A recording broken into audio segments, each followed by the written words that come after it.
Welcome to the Prosperity Gap, where we discuss the financial gap that exists between where we are and where we should be. It's time to bridge that gap.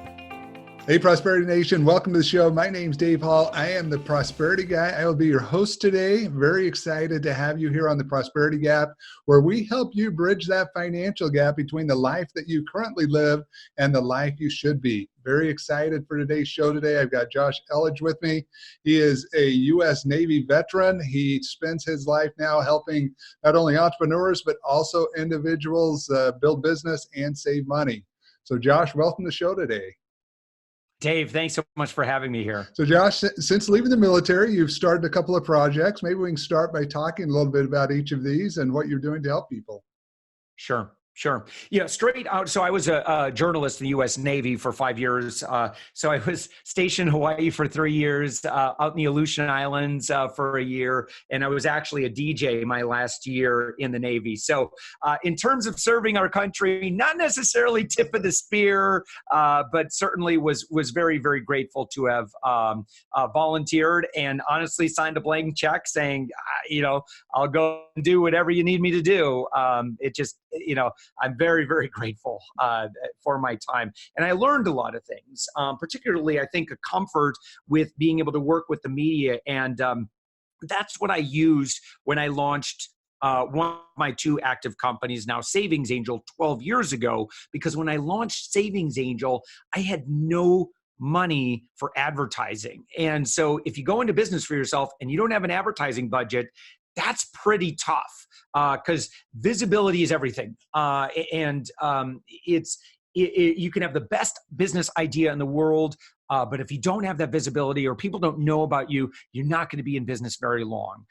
And so it's really, really critical that we keep getting out on stages and we keep serving audiences.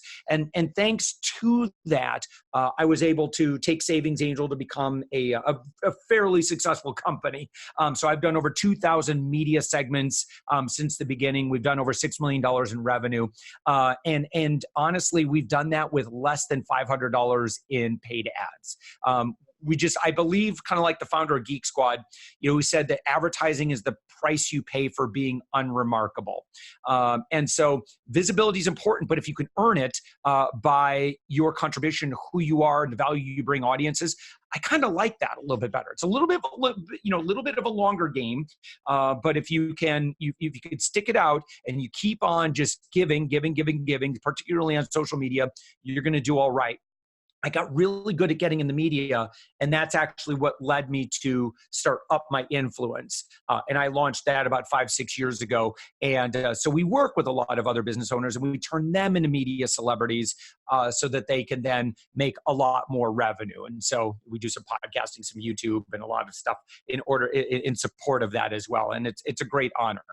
But it's definitely a process to be able to do that. I mean, most people go into business, they go into these these things that they're doing, and they're thinking, I've got to spend thousands and thousands of dollars to ever become influential, to ever get my name out there, to ever compete with the big brands.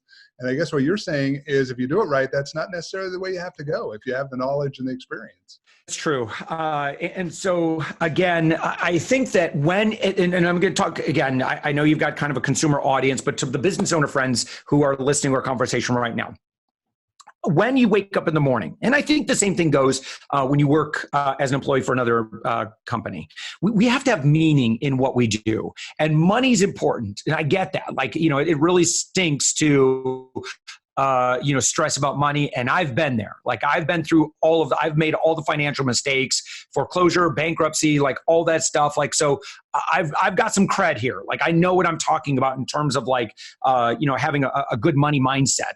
But for work, when you wake up in the morning and all you're thinking about is that salary or your profits or your commissions, if you're in business for yourself, who can I sell to? I'm just going to tell you right now, that is a really, really difficult way to live. Short term, I understand that you're kind of focused on your immediate needs, but the faster you can get to a mindset where you're like, what is the value I can bring? How can I make someone else's life better? How can I inspire somebody today to live better? If that is your primary question when you wake up in the morning, I'm telling you, Dave, life is just easier. When you focus on your purpose, your values, your mission, why do you do what you do? Even if you have a very, very, I'll never forget this, Dave. When I was exiting college, I wanted to become a marriage and family therapist. Now, my wife is actually a very successful marriage and family therapist today, but that's what I wanted to do. We both went to school together for that, and in fact, I wanted to become a love doctor on the radio. Why? Because I wanted to help families. I wanted to help people find love. I wanted to help them to become successful in their relationships. And along the way in my studies, I had actually gotten really, really good at internet development. I started getting job offers to work in internet development, and they were going to pay me pretty good. And I remember having a conversation with a retired neurosurgeon, very successful in life. And I remember telling him this, and I said, but I feel like, I want to help families, blah, blah, blah. I feel like it's what, God's purpose for me. And he said, listen, Josh, and I'll just never forget it. I just had this smile on his face. He goes, you can serve God, you can serve the universe, you could serve other people, you could do good in the world, no matter what your profession is. It's, whether it's, picking up trash on a daily basis, you are making the world a better place. If you're a pencil pusher in an office, do it in a way where you try to focus on, well, what is the good that I'm creating in the world by doing what I do? Stephen Covey talks a lot about, how important purpose is, when he talks about, let's say you had a job and you're getting paid a couple $100,000 a year. I mean, great salary, right? But you would do all this work, create this report. At the end of the day, someone would come up, your office is on the 40th floor. And so you get done with your daily report. Manager comes in, it's 4:59 p.m., getting ready to go home. He grabs all the work that you've done, grabs the report, opens up the window, throws it out the window. And he says, see you tomorrow. And next day, you do that over and over and over again. I don't care how good the money is, you're not going to do that for very long. Right. People crave purpose. Yeah, and I think that falls a lot into your other business as well. And I think when we talk about financial planning, we talk about savings, we talk about getting people's lives back on track financially, it's the same thing. They've got to have a purpose and a reason for doing it. If you're just looking at the short term, hey, I've got to get through today, I've got to somehow figure out how to pay the mortgage tomorrow. If all we're doing is going from day to day, we're never going to accomplish the things we can if we look at the long-term purpose and say, look, I'm just tired of living this way. I don't want to be poor and have this miserable life. I want to go somewhere. And so as I do, I can start making the daily decisions to change. Yeah. Yeah, you're absolutely right, Dave. I agree with you. So Josh, let's talk about Savings Angel. Why did you get into this business? What is it that you're trying to help people do primarily? Right. So my story with this actually is that, we were not able to keep up with our bills. And this is when we lived in Holland, Michigan. I remember I finally got a hold of Dave Ramsey's Financial Peace University. I'd been listening to him a little bit. I said, man, I'm just going to go through the course. And so I did that. And we got to the part in the course where he talked about building a spending plan, which I liked a lot better than going on a budget, which didn't sound like a whole lot of fun to me. And so as we're building out our spending plan, like where's our money going every single month? And I remember, I'll never forget this, turning to my wife, I say, how much do we spend at the grocery? Because one of the line items is how much money you spend at the grocery store. And I said, what do we spend, like $300-400 a month at the grocery store? And she laughed at me and she said, are you kidding? We spend like $800. And I remember, like, if I had coffee in my mouth at the time, I would have done one of those, like, what? Are you kidding me? $800 a month is a big ticket item. That is a lot of money. And so I thought, I was like, listen, I've heard of people who have been able to cut their grocery bill. And I've heard of people that have been able to cut it in half, in fact. How do they do that? And so I grabbed every book I could on the subject, went down to the library, went to the bookstore, I think ordered something on the Amazon, borrowed a book from a friend. Like I read like 4 or 5 books because I was like, I want to learn from every single expert who has figured this out. And it comes out that there are 2 ways that anybody, and I don't care who you are listening to me right now, anybody can cut their grocery bill in half. You can feed a family of 4 or 5 very easily for $300 to $400 a month. And here's how you do it. One of 2 ways.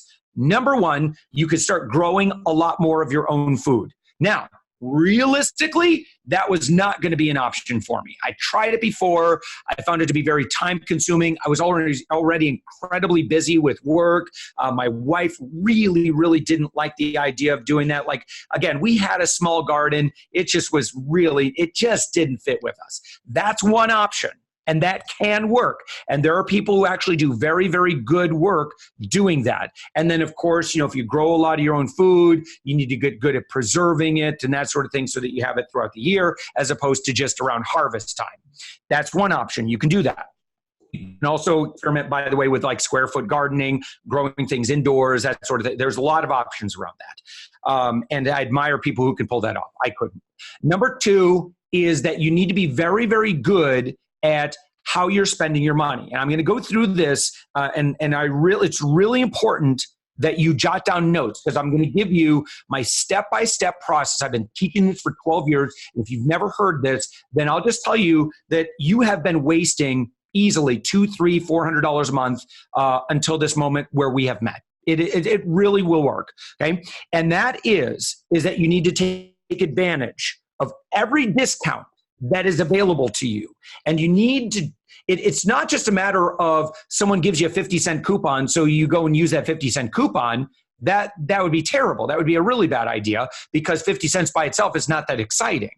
So the idea is that you need to time your purchases in a way where you can maximize multiple areas of savings at the same time. I'll give you a great example.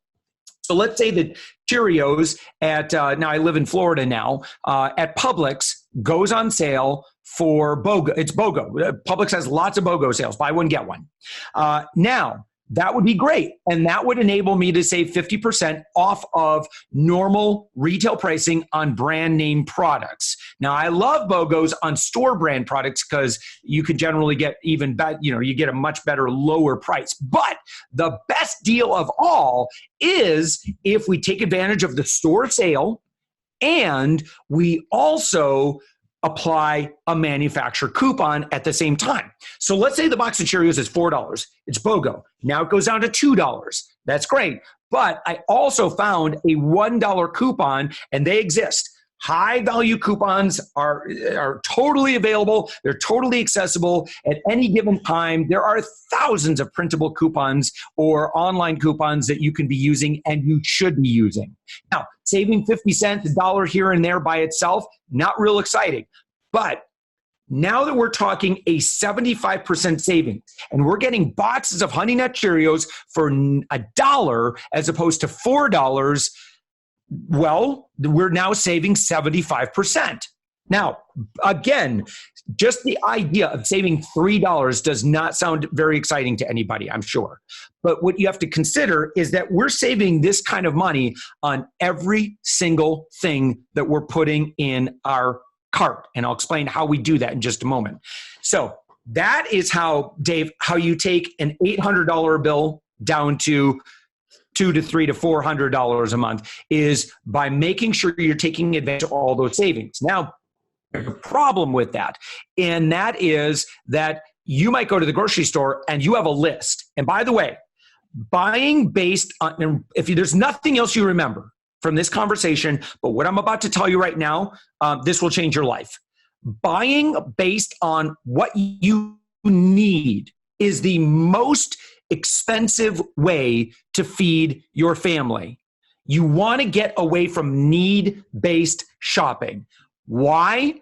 Because it's like going onto a used car lot and saying, all right, just imagine like he's wearing the Herb Tarlick jacket. I'm dating myself now, WKRP. Like he's wearing a plaid jacket. He's got the mustache, and he's got that toothy grin looking at you. And he's like, hey, what do we got to do to get you into a car today? And you're like, listen, here's what I want. I want a red Camaro, bucket seats, fuzzy seat, fuzzy dice hanging from the rearview mirror. I need it to be a V6, blah, blah, blah, spoiler on the back. And darn it, I am not leaving the lot until you give it to me. How much negotiating power do you have in that moment? You have none. You are completely at the mercy of that retailer. So when we go into a store with a list of needs and demands, guess what? You will pay whatever the retailer decides to sell it to you for. Now, most of us will then just say, well, I got to have this. And so then we fall back on per unit pricing, which is good. But you have to understand, like everybody does that.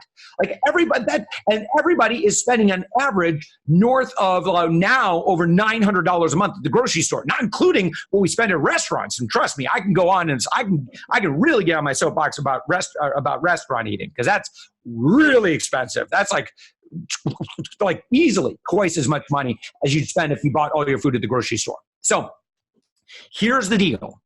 Okay. Rule number one is only buy the absolute best deals. If it's not on sale and you don't have a coupon and you're not saving massive money on it, you don't buy it, period.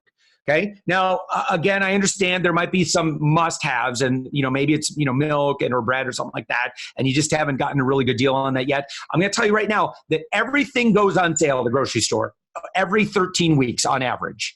So you will be able to get it. Like if you need cochina latina refried black beans, like in your son, like I don't know, my son really loves that, and so and I love it. Like I make dip with it all the time.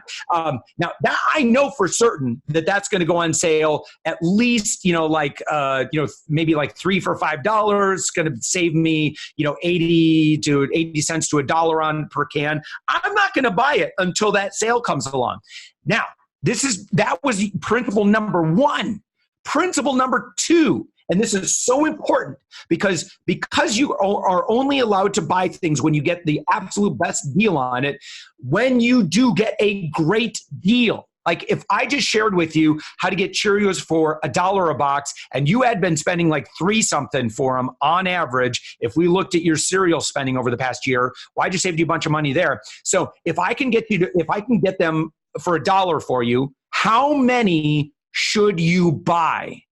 Well, the reality is you should buy at least 13 weeks worth, if not more, right? Because I don't want you to miss that next opportunity to get that savings. And by the way, shopping only at one store and waiting 13 weeks is actually not a great way to go either. You should be shopping at multiple stores. And if Walgreens is giving away free shaving cream and free razors or razors for $1 or something like that, does it make sense to drive to Walgreens to go get those? Yeah, absolutely.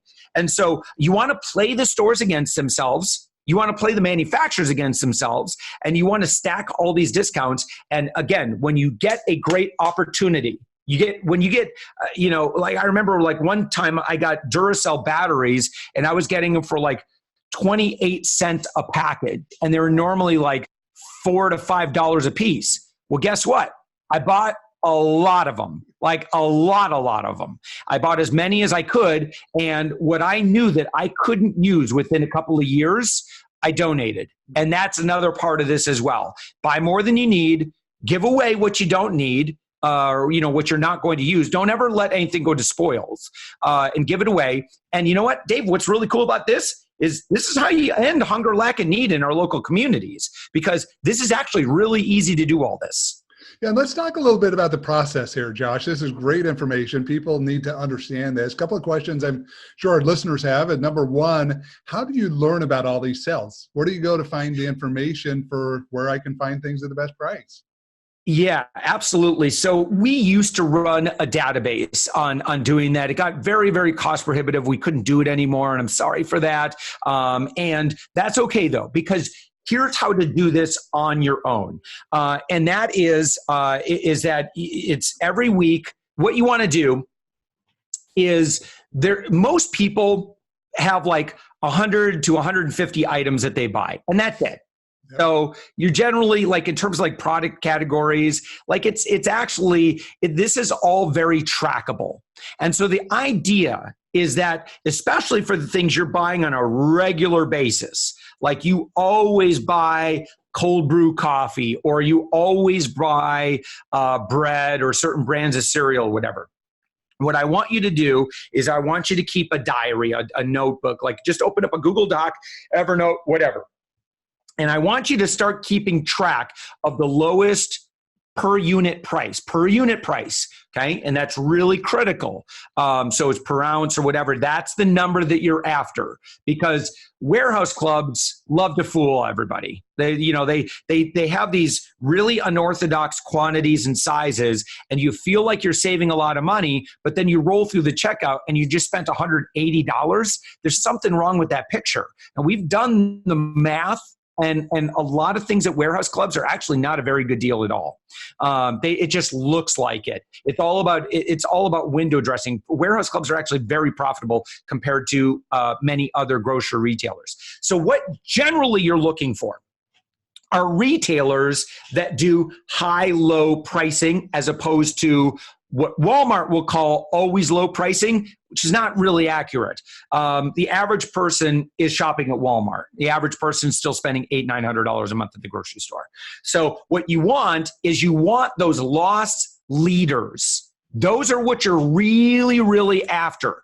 The things that like a Winn-Dixie, Publix, Meijer, any store that has big sales and they promote those big sales, I want you to go in and cherry pick and only buy those best deals. So for example, if you're in the South like I am, you go to Publix and you only buy the BOGOs.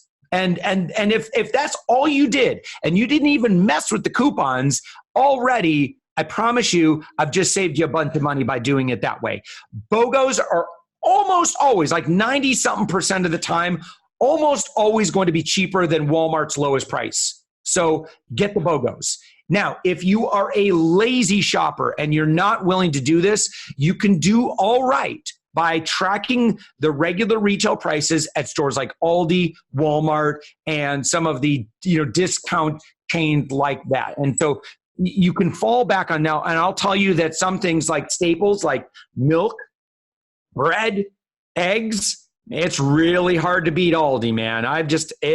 You get a dozen eggs for like 80 some cents. Come on. I mean, that's incredible.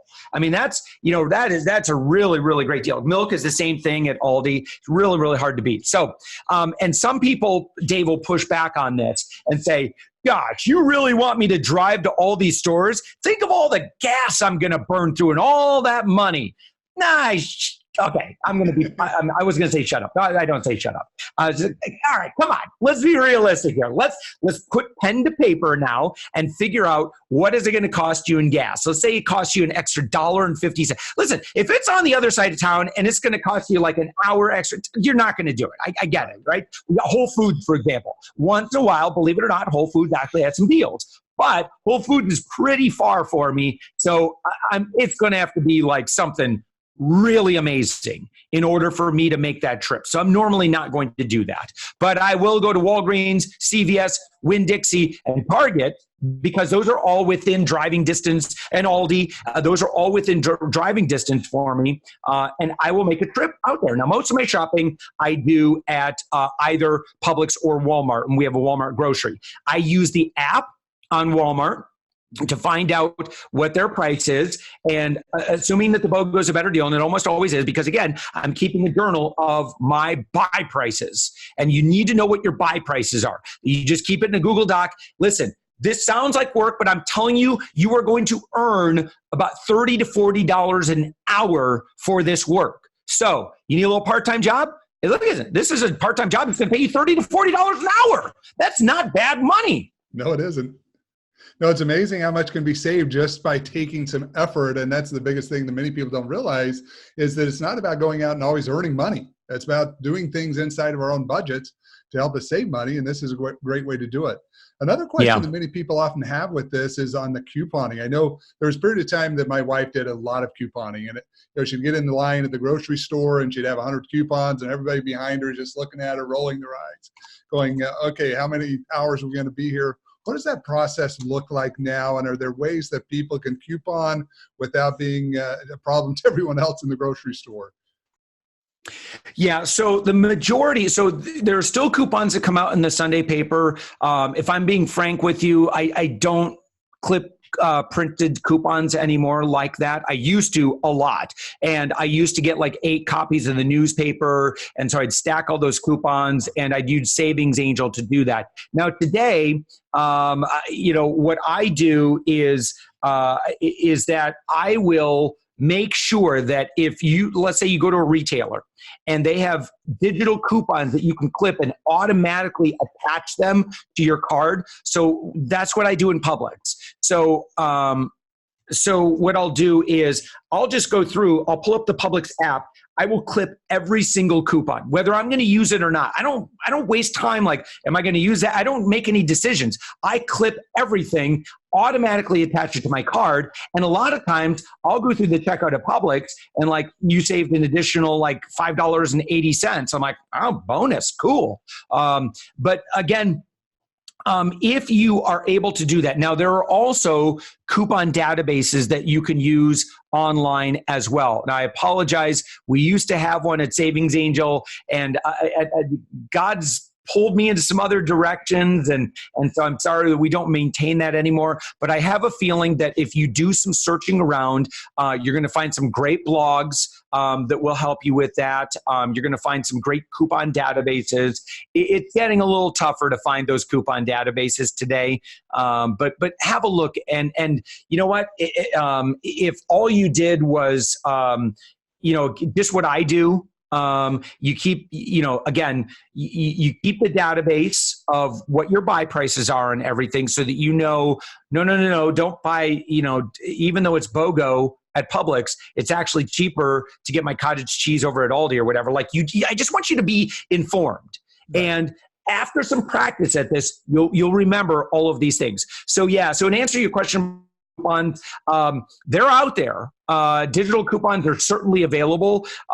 It's a little bit harder to assemble all of them. So you kind of have to do some searching around on the internet in order to find those. And does it make sense? Yes, because I think just by adding some additional coupons, you could easily save yourself an additional $20 on what you're buying already for every shopping trip. So, if you spend 30 minutes to find $20 worth of coupons, again, that's $40 an hour. Go do it. Yeah, I know that was a big thing for us when we had all of our kids at home. So I have 6 children. I've only got 3 of them left in the house now. But we spent a lot of time, my wife did spend a lot of time clipping coupons, going through the process, realizing that, hey, if we're going to feed these 6 kids, we need to do it as inexpensively as we can. And that there were ways to definitely save substantial amounts of money. Yeah, for sure. Josh, we've talked a lot about just shopping in general. What about other things? I mean, like cell phones and other areas. Are there things we can do to save money there? Yeah. Oh yeah. We're just getting, Tom, I'm like, Dave, I'm like rubbing my hands together right now. Like we are just getting started. So there isn't an area anywhere that your money is going. It's particularly the stuff on a regular basis. Trust me, there are ways you can save a lot more money. Now, let's take something simple like cell phones. And I just, before we hit record on our conversation, I actually shared with you an example of how with 2 10 to 15 minute phone calls, I just saved my family over $1,400 a year. What did I do? Well, like clockwork, every 6 to 12 months, for my cell phone, I'm going to shop around. And so in my case, I was currently with Verizon. I called, and you might be thinking, Verizon, they're expensive. Yeah, they are, unless you negotiate. Right. And so you can get them to be much more competitive. They may not advertise it as such. And so what I did is I called up T-Mobile and I said, I know you have a very aggressive campaign to get people to switch from Verizon to T-Mobile. give me your absolute best offer. Here's what I use. Here's the number of lines. I mean, we've got a lot of lines of service. We really, for our lifestyle, we need unlimited data, and it's worth the extra money that we spend in order to be able to have that. It's one of the luxuries that actually matters a lot to my family, that we all have access to unlimited data. And I'm using air quotes because it's unlimited in their definition. So got the new number, told my wife, oh my gosh, we're going to be able to save over $1,000 if we switch to T-Mobile. And she's like, well, I don't want to go with T-Mobile. I'm like, well, I know, but because their coverage is not as great as Verizon where we live currently. And so at least last time that we had tested this and talked to neighbors and that sort of thing. So, but I got all the information. This morning, I called Verizon and I said, I'm sorry, I'm moving to T-Mobile. They have, as you know, they have some really aggressive promotions to offer to Verizon customers to get them to switch to T-Mobile. And listen, I'm just trying to save money here. I'm just trying to do right by my family. I figured I'd give you a call before I made that switch just to make sure that there wasn't something that we could do together, because I've been a loyal customer with Verizon for over 9 years now. And so we'd just love to see if there's something that could keep me on the books at Verizon. And like, of course, we want to keep you. And so she started, I hear, all this clicking and stuff like that. And she's like, and she's like looking at all these different things.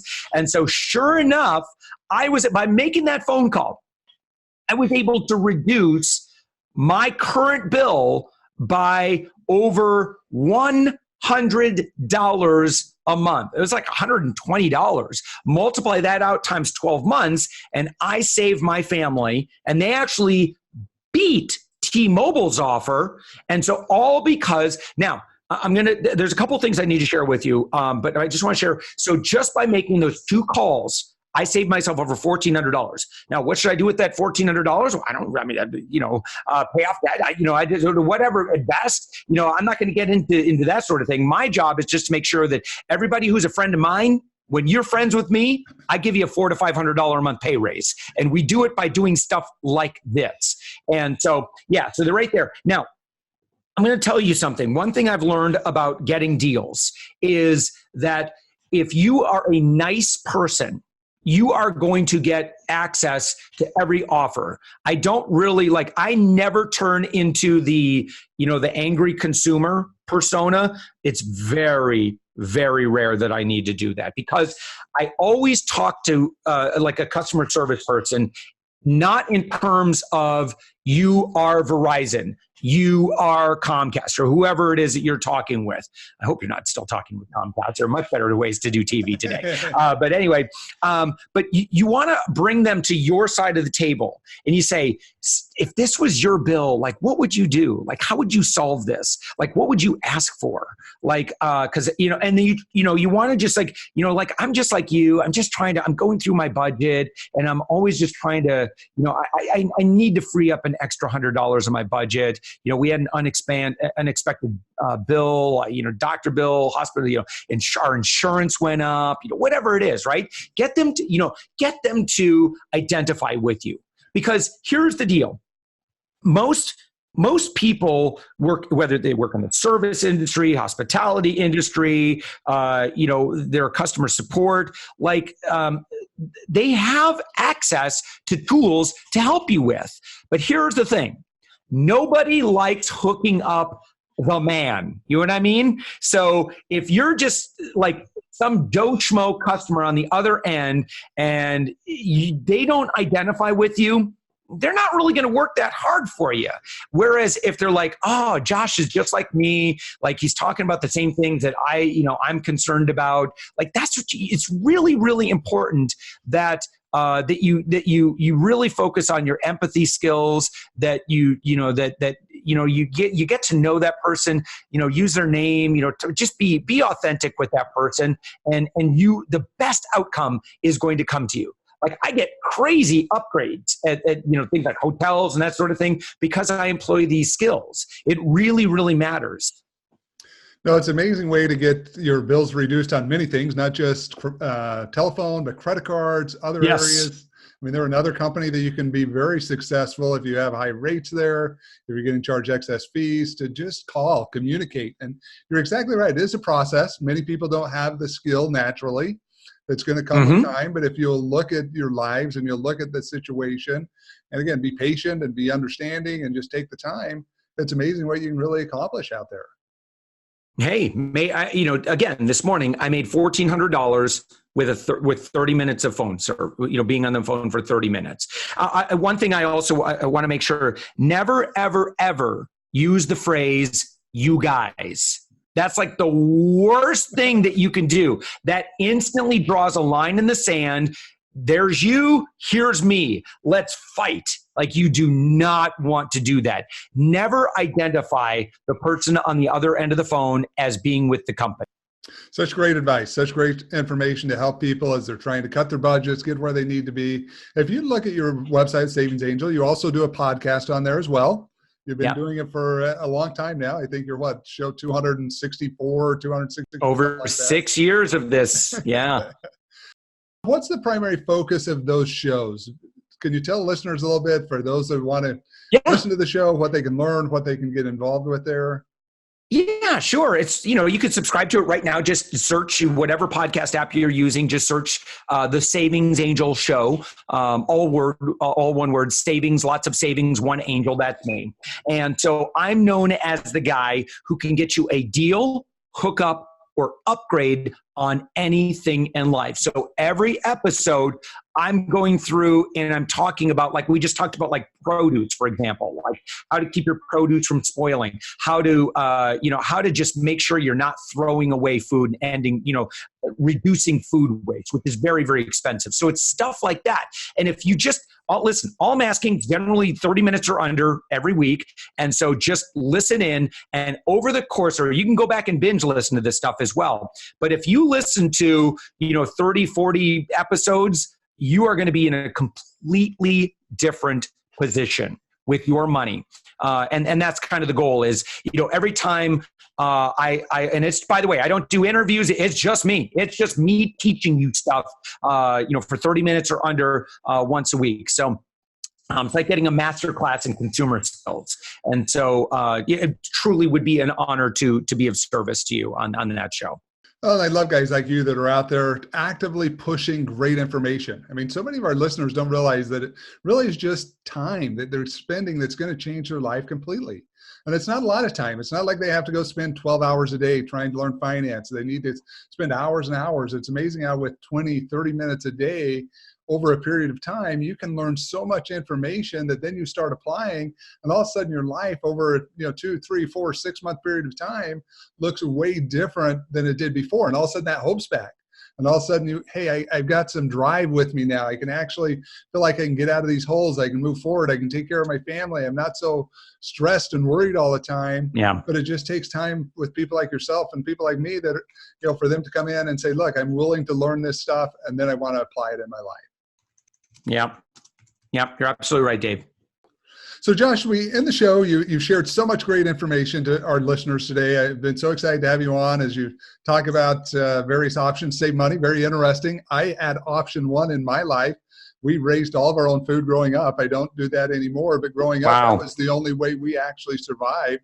Not only do we raise our own produce, we raised our own meat. We sold much of our produce when it came harvest time, so we could afford to buy school clothes and do those type of things. And I will say, having done both of them, it is definitely not the easiest way to save money, but it can be done as you go through that process. But in closing here, Josh, any last words you'd like to share with our listeners to just help encourage them and push them along as they try to save money in their own lives and figure out how they can better their budgets? Yeah. And that is, listen, the reality is most of us are making our buying decisions and we're kind of subject to the whims of, multi-million dollar marketing campaigns. Marketing campaigns are not designed for us to save money and save the most amount of money. A lot of times they may even use the message of, saving money when in reality, you just have to be very skeptical and analytical about everything that you spend your money on. And so what I really want you to do, to just, take a look at your bank statement and everyone that you spent money to, and go through and ask yourself, is there a better way that we could save money here? And if you don't know what the answer to that is, well, go research it. And if you'll spend a couple of months and do this, you'll actually find that it's actually very, very easy. And I'm talking to everything from like your utilities, your car payments, heavens to, if you've got credit card payments and you're paying a high interest rate, that's an easy one. Just things like that are all within our reach. You don't have to hire someone to negotiate for you. I know that there are tools out there, but honestly, I find that the phone, making phone calls is honestly the most effective tool there is out there. And you'd be amazed at, with just a few hours of work, how many thousands of dollars you can save by the end of the year. It's not that hard. I'm happy to continue to be your mentor as long as you see me fit, to use me. But seriously, treat this like a little mini part-time job and be very defensive about where your money goes, and you can live more abundantly. Josh, thank you so much for being on our show today. It's been a great pleasure having you. For those of you that are listening, please search him out. Go find the Savings Angel.